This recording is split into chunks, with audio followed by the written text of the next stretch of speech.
সূরা আয-যারিয়াত মক্কায় অবতীর্ণ, আয়াত ৬০, রুকু ৩। বিসমিল্লাহির রহমানির রহিম।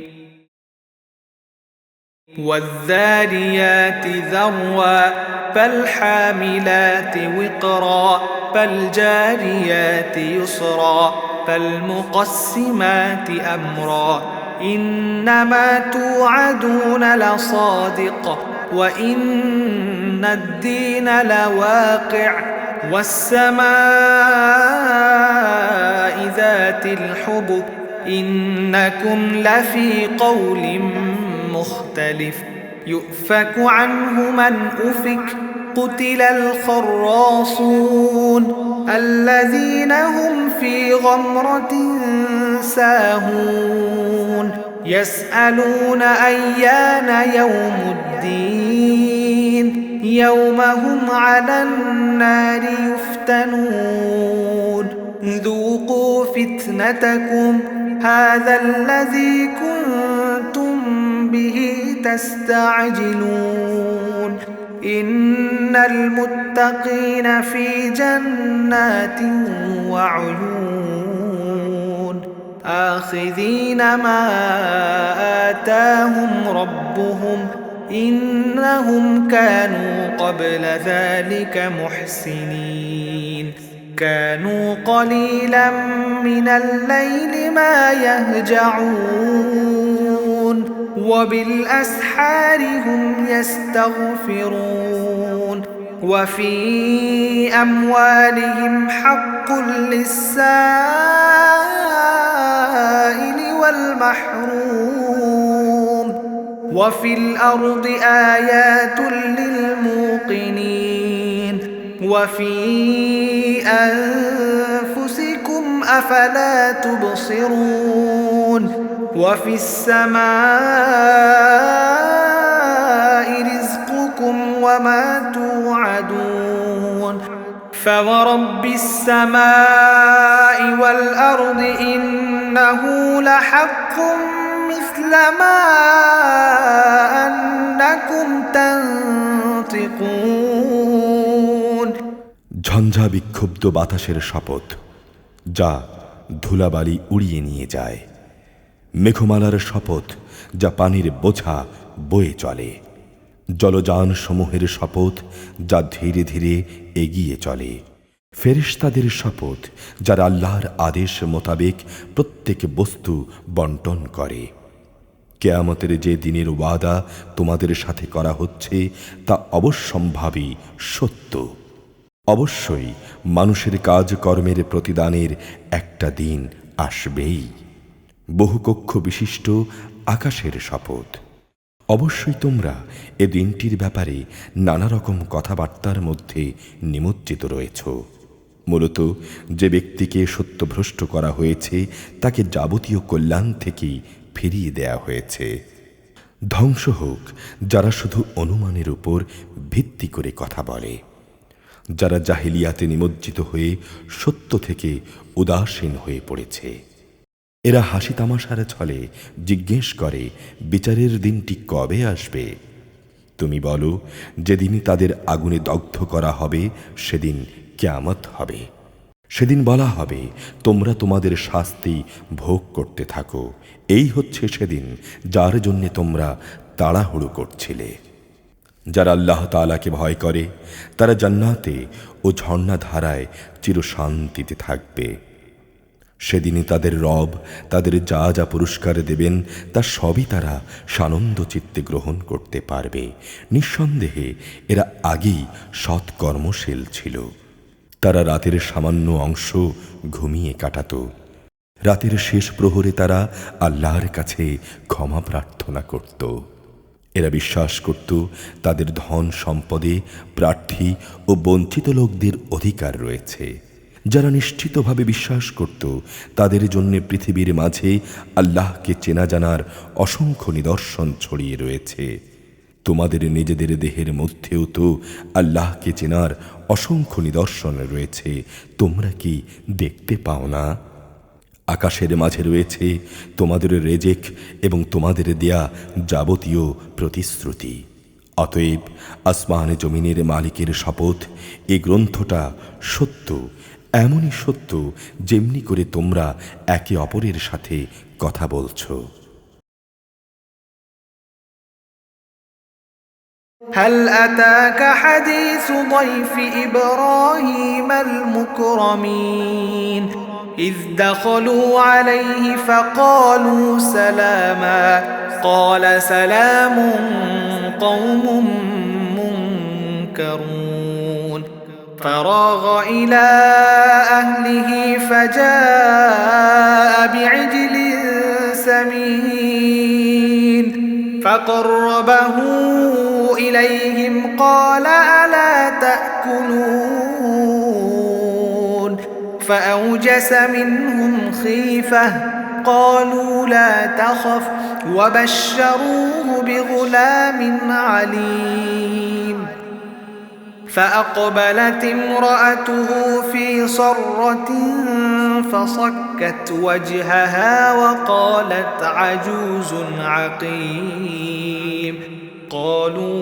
كذلك قال ربك إنه هو الحكيم العليم قال فما خطبكم أيها المرسلون قالوا إنا أرسلنا إلى قوم مجرمين لنرسل عليهم حجارة من طين مسومة عند ربك للمسرفين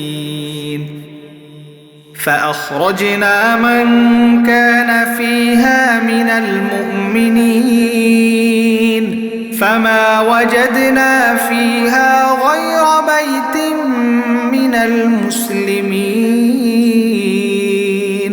وتركنا فيها آية للذين يخافون العذاب الأليم وفي موسى إذ أرسلناه إلى فرعون بسلطان مبين فتولى بركنه وقال ساحر أو مجنون فأخذناه وجنوده فنبذناهم في اليم وهو مليم وفي عاد إذ أرسلنا عليهم الريح العقيم ما تذر من شيء أتت عليه إلا جعلته كالرميم وفي ثمود إذ قيل لهم تمتعوا حتى حين فعتوا عن أمر ربهم فأخذتهم الصاعقة وهم ينظرون فما استطاعوا من قيام وما كانوا منتصرين وقوم نوح من قبل إنهم كانوا قوما فاسقين হে নবী, তোমার কাছে ইব্রাহিমের সেই সম্মানিত মেহমানদের কাহিনী পৌঁছেছে কি? যখন ফেরেশতাদের বেশে তারা তার ঘরে প্রবেশ করল, তখন তারা তাকে সালাম পেশ করল। সেও উত্তরে বলল সালাম, কিন্তু তার কাছে এদের একটি অপরিচিত দল বলে মনে হলো। এরপর চুপে চুপে সে নিজ ঘরের লোকদের কাছে চলে গেল। কিছুক্ষণ পর সে একটি ভুনা করা মোটা তাজা বাছুর সহ তাদের কাছে ফিরে এলো। অতঃপর সে তা তাদের সামনে পেশ করল এবং বলল, কি ব্যাপার, তোমরা খাচ্ছ না যে? তাদের খেতে না দেখে সে মনে মনে তাদের ব্যাপারে ভয় পেল। তারা বলল, তুমি ভয় করো না। ইতিমধ্যেই তারা তাকে জ্ঞানবান একটি পুত্র সন্তানের সুসংবাদ দিল।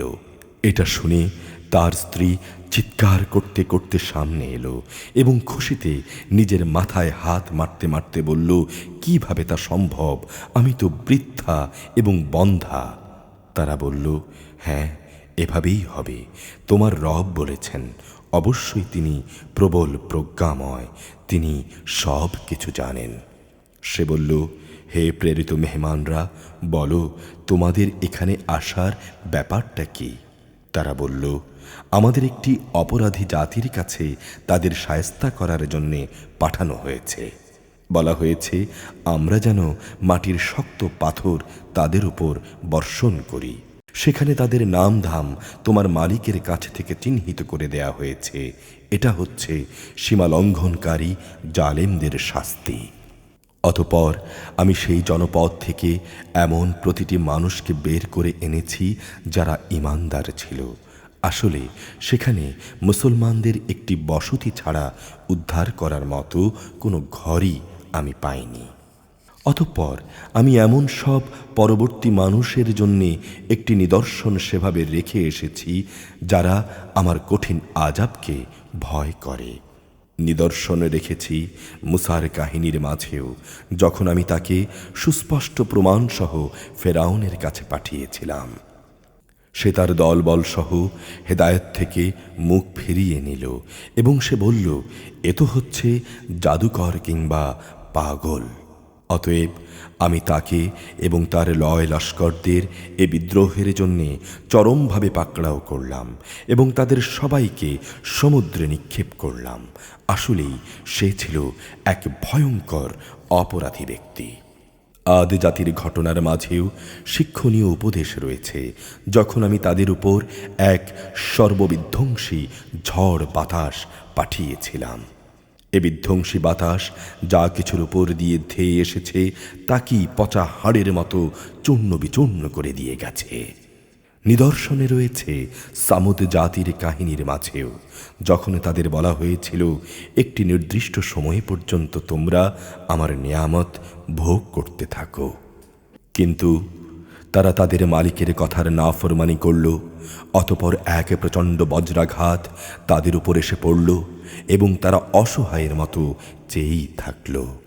আজাবের সামনে তারা একটুখানি দাঁড়াবার শক্তিও পেল না, না এ আজাব থেকে তারা নিজেদের বাঁচাতেও পারল। এর আগে ধ্বংসের তালিকায় ছিল নূহের জাতি।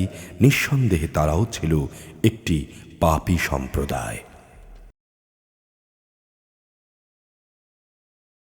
والسماء بنيناها بأيد وإنا لموسعون والأرض فرشناها فنعم الماهدون ومن كل شيء خلقنا زوجين لعلكم تذكرون ففروا إلى الله إني لكم منه نذير مبين ولا تجعلوا مع الله إلها آخر إني لكم منه نذير مبين كذلك ما أتى الذين من قبلهم من رسول إلا قالوا ساحر أو مجنون أتواصوا به بل هم قوم طاغون فتول عنهم فما أنت بملوم وذكر فإن الذكرى تنفع المؤمنين وما خلقت الجن والإنس إلا ليعبدون ما أريد منهم من رزق وما أريد أن يطعمون إن الله هو الرزاق ذو القوة المتين فإن للذين ظلموا ذنوبا مثل ذنوب أصحابهم فلا يستعجلون فويل للذين كفروا من يومهم الذي يوعدون আমি আমার হাত দিয়ে আসমান বানিয়েছি, নিঃসন্দেহে আমি এর প্রশস্তকারী মহাক্ষমতাশালী। আমি এই জমিনকে বিছিয়ে দিয়েছি তোমাদের সুবিধার জন্য। আমি একে কত সুন্দর করেই না সমতল করে রেখেছি। সৃষ্টি জগতের প্রত্যেকটি বস্তুকে আমি জোড়ায় জোড়ায় পয়দা করেছি, যাতে করে এ নিয়ে তোমরা চিন্তা গবেষণা করতে পারো।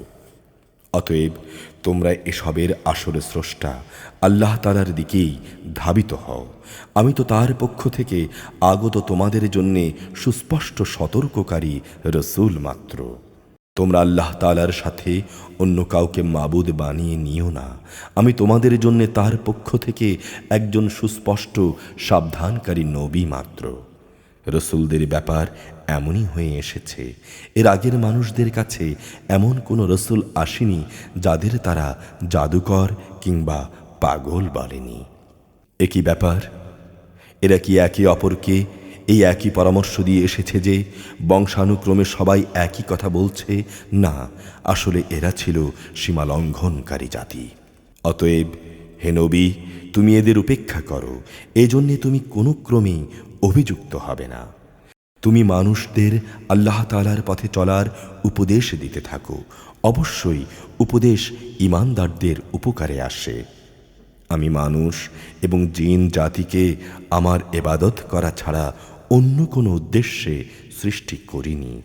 আমি তাদের কাছ থেকে কোনো রকম জীবিকা দাবি করি না। তাদের কাছ থেকে আমি এও চাই না তারা আমাকে খাবার যোগাবে। নিঃসন্দেহে আল্লাহ তাআলা এই জীবিকা সরবরাহকারী। তিনি মহাপরাক্রমশালী, প্রবল ক্ষমতার অধিকারী। অতএব যারা সীমালঙ্ঘনকারী জালেম, তাদের জন্যে প্রাপ্য আযাবের অংশ ততটুকুই নির্দিষ্ট থাকবে যতটুকু তাদের পূর্ববর্তী লোকেরা ভোগ করেছে। অতঃপর আযাবের ব্যাপারে তারা যেন তাড়াহুড়ো না করে।